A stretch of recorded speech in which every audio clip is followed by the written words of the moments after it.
Hello అందరికీ, last వీడియోకి continuation vlog అండి ఇది. Welcome to my channel happy mother అండి. నేను మీ వర్షిత వీరేష్. లాస్ట్ మినీ వ్లాగ్లో మీకు చెప్పాను కదా అండి పిండి వంటలు చేయాలని. అండ్ మా వారు కిరాణా స్టోర్ నుంచి తీసుకొచ్చిన సామాన్లు ఇవేనండి. అటుకులు పోపుకి వేస్తున్నానండి. అండ్ ఈ అటుకుల ప్యాకెట్ 1/2 kg అండి, 2 ప్యాకెట్స్ అయితే తీసుకొచ్చారు. ముందుగా దాన్ని కొంచెం లైట్గా వేయించుకొని పక్కన పెట్టేసుకుంటాం. అటుకులు చేయడం కంప్లీట్ అయిపోయిన తర్వాత నెక్స్ట్ మురుకులు చేస్తామండి. అండ్ ముగ్గురు పిల్లలు అయితే పడుకున్నారు. హాన్వి పాప అయితే అస్సలు పడుకోలేదండి. మధ్యలో వస్తూనే ఉంటారు వాళ్ళిద్దరు.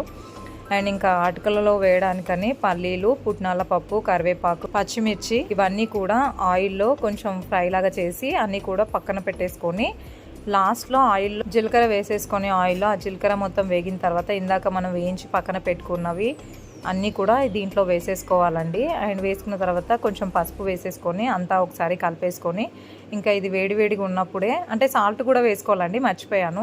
సాల్ట్ కూడా వేసేసుకొని కలిపిన తర్వాత ఇది వేడివేడిగా ఉన్నప్పుడు ఇందాక మనం అటుకులు వేయించుకొని పక్కన పెట్టుకున్నాం కదా, సో వాటిలో వేసేసుకొని కలిపేసుకోవాలండి. మనం వేయించుకున్న దాన్ని మొత్తం అటుకులలో వేసేసి ఇంకా అంతా మిక్స్ చేసుకోవాలండి. నేనైతే దీంట్లో వేసిన తర్వాత మా వారు అంతా చక్కగా మిక్స్ చేశారు.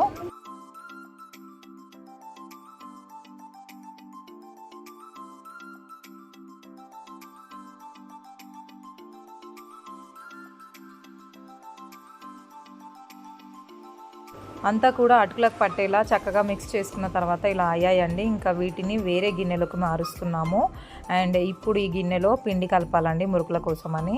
అండ్ చూస్తున్నారు కదా పిండి చాలా ఉందండి. సో మా వారు కలుపుతున్నారు, నేను అన్నీ వేస్తున్నాను, తను నాకు హెల్ప్ చేస్తున్నారు. ఈ పిండిలో కొంచెం వాము, జీలకర్ర, కొంచెం చిటికెడు పసుపు అండి కలర్ రావడం కోసమని, అండ్ సాల్ట్, కొంచెం అల్లం వెల్లుల్లిపాయ పేస్టు ఇవన్నీ వేసిన తర్వాత కొంచెం ఆయిల్ వేడి చేసుకోవాలండి. ఆ వేడి చేసుకున్న ఆయిల్ కూడా వేసేసుకొని తర్వాత వేడి చేసి పక్కన పెట్టుకున్న నీళ్ళతో కలిపేసుకోవాలండి.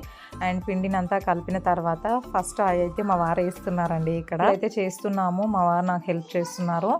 అండ్ టైం అయితే 2 అవుతుందండి. ఇప్పుడు 2 o'clock వరకు కూడా ఇంకా నా చిన్ని తల్లి పడుకోవట్లేదు. మురుకులు ఎందుకు చేస్తున్నామో చెప్పలేదు కదా అండి. లాస్ట్ వీడియోలో పిండి వంటలు చేయాలి అని చెప్పాను, దానికి కంటిన్యూషన్ బ్లాగే ఇది కదా. సో మేమైతే తిరుపతికి వెళ్తున్నామండి. దారి మధ్యలో పిల్లలకి స్నాక్స్గా తినడం కోసం అనేసి మురుకులు అయితే చేసుకుంటున్నాము.